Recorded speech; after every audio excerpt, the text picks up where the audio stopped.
Hello everyone. So we were doing the chapter number 3, system of linear equation और pair of linear equation in two variable. तो introduction इस chapter का हो चुका है, एक बार फिर से रिव्यू कर लेते हैं. ठीक है. सिस्टम ऑफ लीनियर इक्वेशन मतलब एक से ज़्यादा जब आप लीनियर इक्वेशन लिखते हैं तो अभी तो आपको 10th क्लास में सिर्फ 2 ही इक्वेशन को एक साथ स्टडी करना है. ठीक है. हायर क्लासेस में जब आप आएंगे 11th में 12th में तो वहाँ पर आपको 3 इक्वेशन भी एक साथ आ सकती हैं सॉल्व करने के लिए. तो उसके लिए आप दूसरे मेथड्स पढ़ेंगे. अभी 10th क्लास में आपको pair of linear equation solve करना है और इसको हम ये भी बोल सकते हैं सिस्टम ऑफ लीनियर इक्वेशन. ठीक है. तो ये हम पहले डिस्कस कर चुके हैं. ये लीनियर इक्वेशन होती है in two variable a1x plus b1y plus c1 is equal to 0. And here ये जो दोनों कोफिशिएंट्स हैं x और y के a1 and b1 should not together 0, एक साथ 0 नहीं होने चाहिए, क्योंकि अगर दोनों एक साथ 0 हो गए तो वो टू वेरिएबल में इक्वेशन ही नहीं बनेगी. ठीक है. मतलब वेरिएबल में इक्वेशन ही नहीं बनेगी. तो हम यहाँ पर ये कंडीशन लिख सकते हैं a1 square plus b1 square should not be 0 and a2 square plus b2 square should not be 0. And obviously a1 b1 c1 a2 b2 c2 are coming from real numbers. ये सारे क्या हैं? Real numbers हैं. ठीक है. इस condition से ये अंडरस्टूड है a1 square plus b1 square is not equal to 0. इसका मतलब है दो रियल नंबर का स्क्वायर करके अगर सम करके आंसर 0 नहीं आ रहा तो इसका मतलब है दोनों एक साथ 0 नहीं होंगे, क्योंकि अगर दोनों 0 हो गए तो उनका स्क्वायर करके भी 0 आएगा, तो उनका सम करके भी आंसर 0 आ जाएगा. तो ये कंडीशन में ही अपने आप ये चीज़ अंडरस्टूड है कि both of them should not together 0. Similarly a2 square plus b2 square is not equal to 0. तो इसका मतलब है a2 और b2 दोनों एक साथ 0 नहीं हैं. तो आपको ये भी पता होना चाहिए. 1 मार्क में आप पे यहाँ से क्वेश्चन पूछ सकते हैं. ठीक है. 1 मार्क में तो बहुत सारी वैरायटी होती है क्वेश्चन बनाने के लिए, कहीं से बना सकते हैं. और जितने भी 1 मार्क के क्वेश्चन होते हैं वो आपके कंसेप्चुअल क्वेश्चन होते हैं, कंसेप्ट बेस्ड क्वेश्चन होते हैं. तो ये एक एग्जांपल दिया था मैंने. ठीक है. तो जब भी ये लीनियर इक्वेशन इनटू वेरिएबल का आपको क्वेश्चन होगा, अगर आप इसका ग्राफ बनाएंगे जैसे आप 9th क्लास में बनाते थे, तो उसका ग्राफ क्या होगा? That will be a straight line. Always हमेशा एक स्ट्रेट लाइन आएगी. तो जब आप ये क्वेश्चन सॉल्व करेंगे तो हमें इस इक्वेशन का, सिस्टम का, पेयर का सॉल्यूशन फाइंड करना है. तो हमें x और y की ऐसी वैल्यू फाइंड करनी है सच डैट वो x और y की वैल्यू दोनों इक्वेशन को साइमल्टेनियसली मतलब एक साथ सेटिस्फाई करे. तो हमें यहाँ पर जैसे ये एग्जांपल गिवन है, यहाँ पे हमें x और y की ऐसी वैल्यू फाइंड करनी है जो इस इक्वेशन को भी सेटिस्फाई करे और इस इक्वेशन को भी सेटिस्फाई करे. जैसे कि 9th क्लास में आप तो सिंगल इक्वेशन को स्टडी करते थे, तो वहाँ पर आप इनफाइनाइट सॉल्यूशन फाइंड कर सकते हैं. ठीक है. अगर आपको सिर्फ एक ही इक्वेशन गिवन है, तो यहाँ पे स्ट्रेट लाइन होगा इसका ग्राफ, और उस स्ट्रेट लाइन के ऊपर जितने भी पॉइंट्स अवेलेबल हैं, इनफाइनाइट पॉइंट्स होंगे, वो सारे के सारे पॉइंट्स इस इक्वेशन को सेटिस्फाई करेंगे. तो every point will be a solution. ठीक है. बट यहाँ पे 2 इक्वेशन को हमें सॉल्व करना है. तो जब आप एक ही ग्राफ के ऊपर इन 2 इक्वेशन का ग्राफ एक साथ बनाएंगे, मतलब 2 स्ट्रेट लाइन बनेंगी. तो 2 स्ट्रेट लाइन जब भी आप बनाएंगे तो 3 केसेस हो सकते हैं. First of all 2 lines are intersecting lines. हो सकता है दोनों लाइन्स कैसी हो? इंटरसेक्टिंग लाइन्स हो. ठीक है. इंटरसेक्टिंग लाइन्स होंगी तो वो किसी एक ही पॉइंट पे इंटरसेक्ट करेंगी. ठीक है.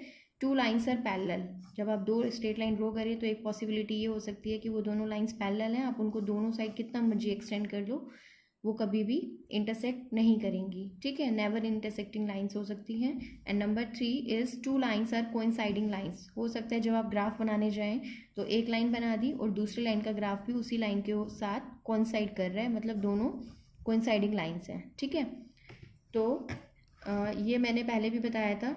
कुछ स्टूडेंट कहेंगे हमारा ग्राफ ऐसे आ गया, तो अब ना तो ये पैरेलल है ना इंटरसेक्टिंग है, बट यू कैन सी अगर आप इस डायरेक्शन में इन दोनों लाइंस को आगे इंटरसेक्ट कर देंगे, एक्सटेंड कर देंगे, तो ये दोनों किसी एक पॉइंट पे जाके मीट कर जाएंगी और वो कौन सी कैटेगरी में आ जाएगा? फर्स्ट कैटेगरी में आ जाएगा. ठीक है. तो we will do in this chapter the how to find solution of pair of linear equations in equations को शॉर्ट में ऐसे लिख देते हैं, जब आपके पास टाइम ना हो, आपको एग्जाम में जल्दी हो, तो आप इक्वेशन को शॉर्ट में ऐसे लिख सकते हैं, इन 2 वेरिएबल्स। ठीक है, ई क्यू ऊपर छोटा सा एन लिखा और एक से ज़्यादा इक्वेशन है तो एस लगा दिया। तो कैसे सॉल्व करेंगे? सॉल्यूशन हमें फाइंड करना है, मतलब हमें सॉल्व करना है। तो first you can find the geometric solution, geometrically or geometrical method, and second you have algebraic method। algebraic method होते हैं जहाँ पे आपको कुछ methods, कुछ steps फॉलो करने होते हैं और उनका यूज़ करके आप उस सिस्टम का, उस पेयर ऑफ इक्वेशन का सॉल्यूशन फाइंड कर सकते हैं। And one is geometrical method. Geometrical method कुछ नहीं है, वही आपको उन दोनों लाइंस का एक ही ग्राफ पेपर के ऊपर, सिंगल ग्राफ के ऊपर, एक्स वाई प्लेन के ऊपर आपको ग्राफ प्लॉट करना है। ठीक है, तो जो आपकी फर्स्ट एक्सरसाइज है एनसीईआरटी में, उसमें आपको कुछ कंडीशन दे रखी है, वर्ड प्रॉब्लम दे रखी है, जैसे कि 9th क्लास में भी थी। तो आपको उन वर्ड प्रॉब्लम से लीनियर इक्वेशन बनानी है और उन लीनियर इक्वेशन को ग्राफ पर प्लॉट करना है। ठीक है, ग्राफिकली उनको रिप्रेजेंट करना है। तो फर्स्ट एक्सरसाइज में तो इतना ही करना है। Then in second exercise you have to find the solution of the pair of linear equation geometrically. आपको ज्योमेट्रिकली बताना है उसका सॉल्यूशन कैसा होगा, यूनिक होगा, नो सॉल्यूशन होगा या इनफाइनाइट सॉल्यूशन होगा। तो जैसा कि हमने लास्ट वीडियो में भी डिस्कस किया था, जब दो लाइन एक सिंगल पॉइंट पे इंटरसेक्ट करती हैं तो एक ही पॉइंट कॉमन होगा। तो ये जो पॉइंट है, suppose this point is a, तो ये जो ए पॉइंट है ये इस इक्वेशन को भी सेटिस्फाई करेगा, इस इक्वेशन को भी सेटिस्फाई करेगा, और ऐसा सिर्फ एक ही पॉइंट होगा, यूनिक पॉइंट होगा।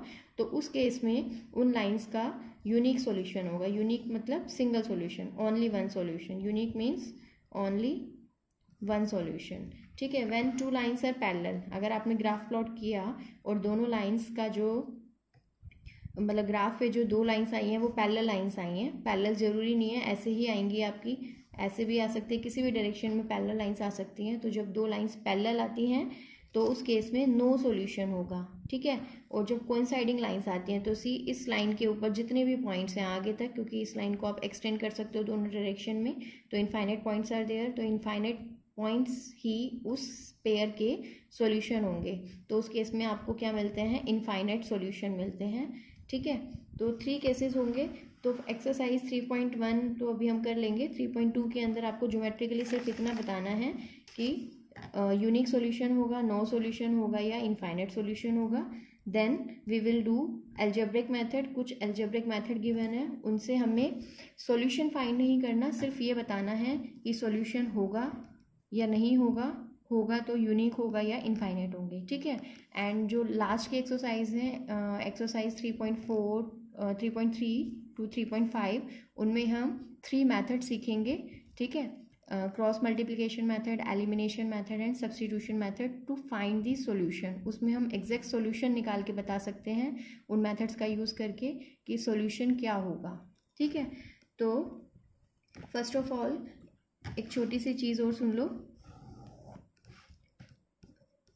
Suppose pair of linear equation आपको गिवन है।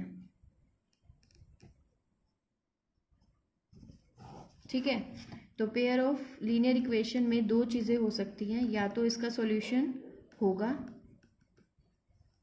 सॉल्यूशन एग्जिस्ट, और सॉल्यूशन डू नॉट एग्जिस्ट।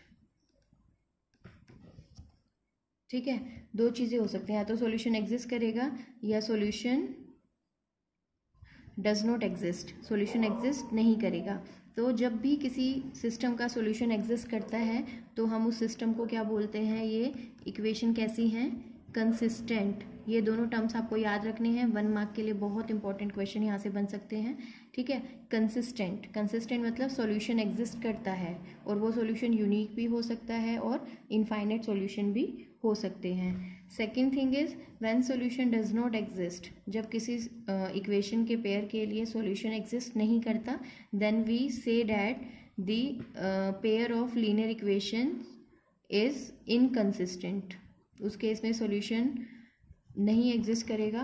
तो हम बोल सकते हैं कि ये जो इक्वेशंस हैं ये इनकंसिस्टेंट है, मतलब इनका सॉल्यूशन नहीं है। अब अगर सॉल्यूशन एग्जिस्ट करा तो यहाँ पर भी दो चीज़ें हो सकती हैं। नंबर 1, सॉल्यूशन हो सकता है सिंगल सॉल्यूशन हो, मतलब यूनिक सॉल्यूशन हो।